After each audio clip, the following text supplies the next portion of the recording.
Bon, alors voyons ça. On va donc sauvegarder ça, enregistrer sous. Je vais indiquer ici que ça va être le vernis. Je vais le garder en PSD. Voilà, vernis, je vais ajouter vernis.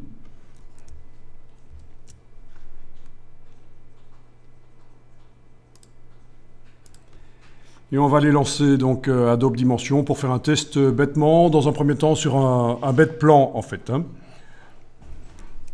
Donc Dimension. Bon, Dimension c'est de la 3D, mais pour faire des objets, c'est pas son fort du tout. Et son but c'est de rendre accessible la 3D à des gens qui utilisent la 2D d'habitude. Donc c'est un logiciel qui est hyper simple au niveau de la 3D. Et pour faire les modélisations, ça se fait dans d'autres logiciels en fait. Donc je vous le montre ici, comme ça vous saurez que ça existe. Mais bien sûr, si vous maîtrisez d'autres logiciels 3D, ça n'a aucun intérêt pour vous. Adobe Dimension. Voilà. Donc vous avez le plan, la grille. Clic droit pour le mouvement de caméra autour de l'objet. Il n'y a pas encore d'objet. On va en mettre un. Donc on va aller chercher par exemple un plan. Vous avez ici dans les ressources pour démarrer, dans les modèles, vous avez le plan. Ok, voilà le plan. Touche F sur le clavier pour passer en full screen ou en focus sur ce plan. Roulette de la souris pour zoomer en avant, en arrière.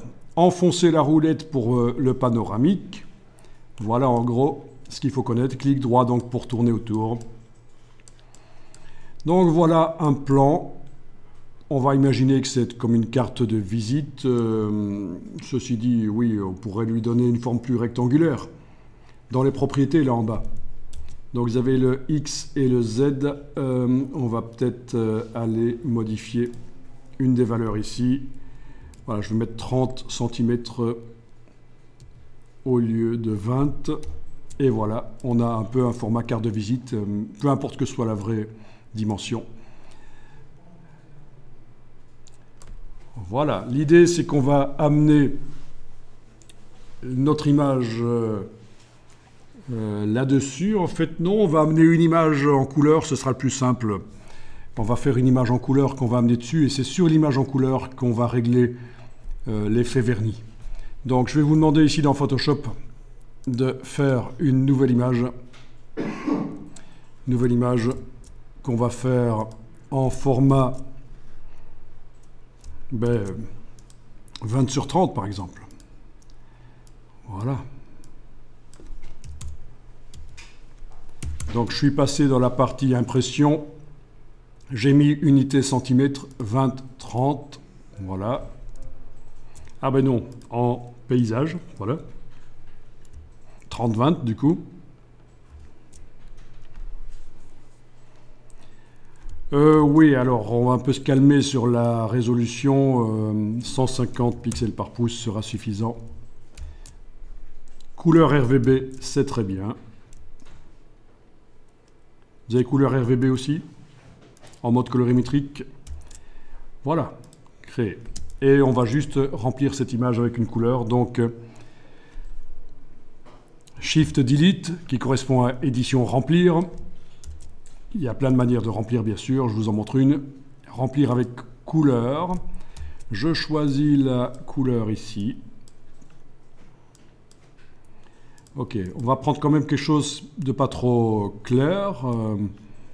Voilà, voilà. Ok, je vais le faire en noir, ce sera mieux parce que là, on va se faire mal aux yeux. Je vais juste remplir avec du noir, voilà. Et enregistrer l'image. Et je vais l'appeler fond noir 20 par 30 cm.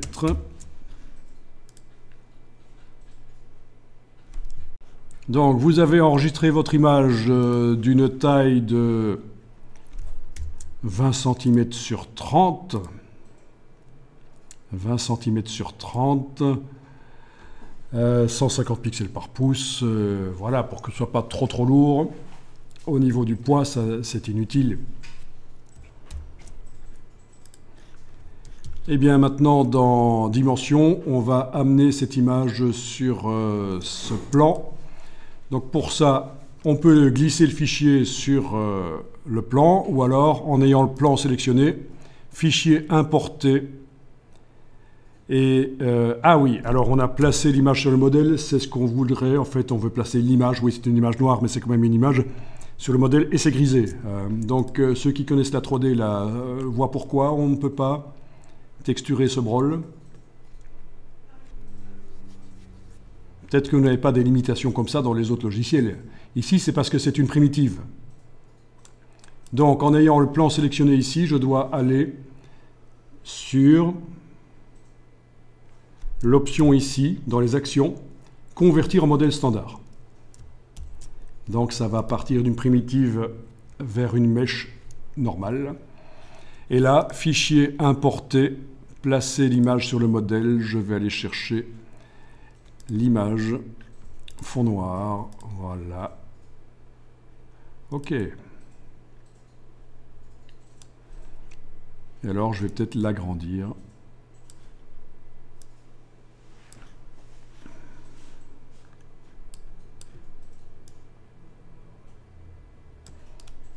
OK. Il y a beaucoup de reflets, hein. On n'avait pas l'impression qu'elle était noire quand on la voyait comme ça, mais quand on tourne autour et qu'on la regarde sous un certain angle, on voit que c'est noir. Donc voilà, avec les petits carrés ici, j'ai dû redimensionner pour que ça tombe sur voilà, sur le plan. Ok, ce serait peut-être intéressant d'enregistrer ici le fichier dimension, donc fichier enregistré sous.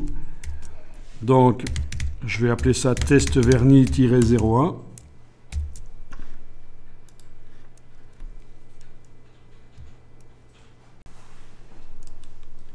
Bien.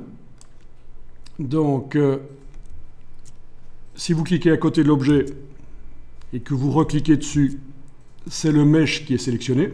Voilà, on voit ici dans la scène que c'est le plan qui est sélectionné. Et si vous double-cliquez, vous entrez au niveau de la matière. Et là, vous voyez qu'il y a une matière par défaut, mais qui est complètement cachée par l'image noire. Donc c'est du substance, hein. On peut avoir des matières substance là-dedans, évidemment, puisque c'est du Adobe. Mais peu importe. Et ici, vous avez l'image qui a été placée par-dessus. Et on peut évidemment superposer plein d'images. C'est prévu pour faire des simulations de packaging, en fait. Principalement, c'est à ça que ça sert. Ok, ici vous avez, quand vous êtes sur la matière image, dans les propriétés, les différents paramètres. Il n'y en a pas beaucoup ici, mais évidemment, si c'était une matière substance, il y en aurait plus. On va charger une map de rugosité, le petit plus. Vous cliquez sur sélectionner un fichier et vous allez chercher votre fichier qui va être en fait notre vernis. Et on va voir ce que ça va donner. Voilà. Donc, on voit que c'est bien notre bestiole immonde avec cette tache noire qui est là. Touche Escape pour faire disparaître le panneau. Donc, le curseur rugosité n'est plus modifiable, il est gris, puisque c'est maintenant les pixels de cette map de rugosité qui ont pris le dessus. Clic droit, je tourne autour et je vois l'effet vernis. Voilà. Donc simulation du vernis, c'est pas mal. Voilà, donc possibilité de redimensionner l'image qui sert à faire le vernis avec les poignées ici et la touche Shift pour garder les proportions. On repositionne, voilà. Oui, donc là vous remarquez que quand on bouge le chat, ben, l'image ne recouvre plus le plan. Bon, on va voir un peu plus tard comment résoudre ce problème.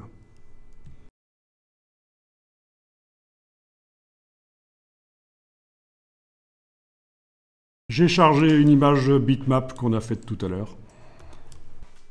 Bon, le vernis, on ne sait pas le mettre à moitié sur le papier. Soit il y est à un endroit, soit il n'y est pas. Il n'y a pas de nuance. C'est d'ailleurs la même chose pour les encres, si vous connaissez un peu la manière dont la technique offset fonctionne. Et donc, grâce à l'effet pointilliste, ici, on arrive quand même à donner des nuances, malgré qu'on a le vernis soit à 0% sur le papier, soit à 100%. Il ne peut pas être à moitié.